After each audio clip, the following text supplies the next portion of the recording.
The crack epidemic hit East Cleveland so hard, he served his full sentence and was released in 2005. Unfortunately, around 2007, Anthony's life took a nosedive. It was around this time that the incredibly disturbing stench started to wafer in the neighborhood. It was also around this time that women, specifically black women, would go missing in the Cleveland area. Tanya went to see her good friend Anthony. Now, Tanya and Anthony had been friends for several years and often hung out together, drinking and getting high. In this particular instance, after finishing watching the basketball game, Anthony would suddenly choke Tanya and force her to get naked, or she could be, I quote, dead like another crack bitch up the street. This guy is a poet. Scared out of her wits, she complied, and he raped her.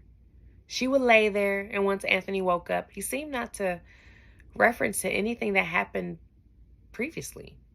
It was almost like he had no idea what took place. Tanya would make up some type of excuse, and she would eventually leave. Needless to say, they weren't friends any longer. In September 2009, Anthony was up to his old tricks again. Him and Latundra would drink and smoke crack, to which he took her upstairs to the third floor where his room was located. He punched her in her face and forced her to get naked. He would beat her and choke her with an electrical cord. Latundra eventually escaped and would go to the police, but the case would sit on their desk for at least a month before anyone would do anything about it. I hope you guys are seeing a pattern here, like just a crazy pattern. In October 2009, Sean met with Anthony at his house to, you guessed it, drink and smoke crack. And like many times before, he would assault Sean and force her to get naked.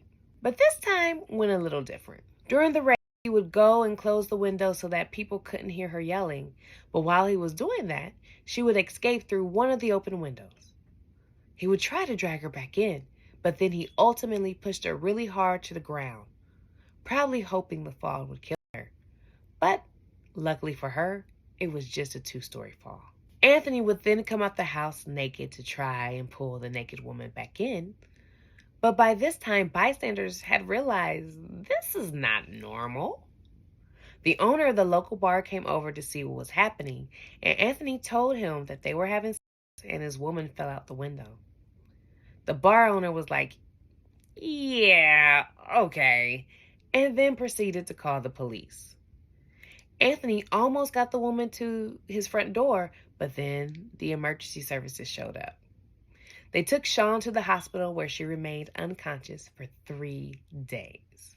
Anthony told the emergency team that he was her boyfriend and he had tried to stay with her at the hospital as long as he could, but he got spooked and eventually left. However, he would keep that mental chokehold on Sean and call up to the hospital when she came to and threaten to kill her if she said anything. Now, while this was happening, one of the previous police reports finally came to the top of someone's desk, and the detectives requested a search warrant for Anthony's home. At this time, the police would go to Anthony's home, and that stench, which was overwhelming, well, these police officers had an idea what that stench could be. At this time, Anthony was not home, so they let themselves in. Rude! On the first review, they found 2 corpses laying on the floor of the home. These belonged to Diane Turner and Talacia Forson. The next day, the police came back with a cadaver dog. They located 3 additional bodies, one in the basement, one in the crawl space, and one in a body bag on the 3rd floor. These bodies belonged to Janice Webb, Nancy Cobb, and Tashana Culver. The same day in the backyard, they found another buried body, and it belonged to Tanya Carmichael. The police said to themselves, fellas, we got a real sickle on our hands. I don't have any proof that they said this, but I'm guessing that they did. The police left and came back again to do additional searching because I know they're like, what the fludge? But because the dog found one body in the backyard, there was probably more. They needed a larger piece of equipment to do the digging, and they came back with something called a backhoe, which you use for construction sites. Upon their additional search, they discovered 4 more corpses belonging to Michelle Mason, Kim Smith, Imelda Hunter, and Crystal Dozier. I'm sorry, I know you're into the story, but real quick, if you like these stories, please don't forget to subscribe and hit that notification bell so that every time I release something, you know when I'm releasing it. Okay, thank you, bye. There was also a skull found in a red bucket in the basement. This belonged to Lashanda Long. None other parts of her body would ever be retrieved. The autopsy reports would go on to show that these women had been choked and strangled. Some of them still had the ligature marks from where they were tied by Anthony. These acts would be confirmed by the reports from the women who escaped alive. Anthony had tried to escape, but by this time his identity was plastered all over the news. He was recognized by a bystander and the police would quickly arrest him. Anthony would go to trial. His victims would come and share their horrifying and graphic details of the brutal violence that they suffered at his hands. His niece would also testify in court that Anthony had an abusive and traumatic childhood thanks to his mother, who not only raised him, but also his sister's children, aka her grandchildren. Perhaps Anthony's sexual deviance started in his youth. I say that because he, along with other males in the household, would take part in raping his niece when she was at the age of 10 years old. What the? The victims would describe Anthony as a nice guy. He was respectful and he was kind. But when he would consume these drugs and alcohol, it would turn him into a demon. Anthony would say that he had voices in his head, and they would talk to him and tell him to commit these acts of violence. Afterwards, he would black out, and then would wake up the next day, unaware of what happened previously. At the end of the trial, there was no doubt in anyone's mind. Anthony did that shit. Anthony would be sentenced to death, but would ultimately die in prison at the age of 61 due to illness. Since Anthony's imprisonment, many of the families in Cleveland who had a missing black female relative have reached out to the police to see if any of those women found were one of their loved ones.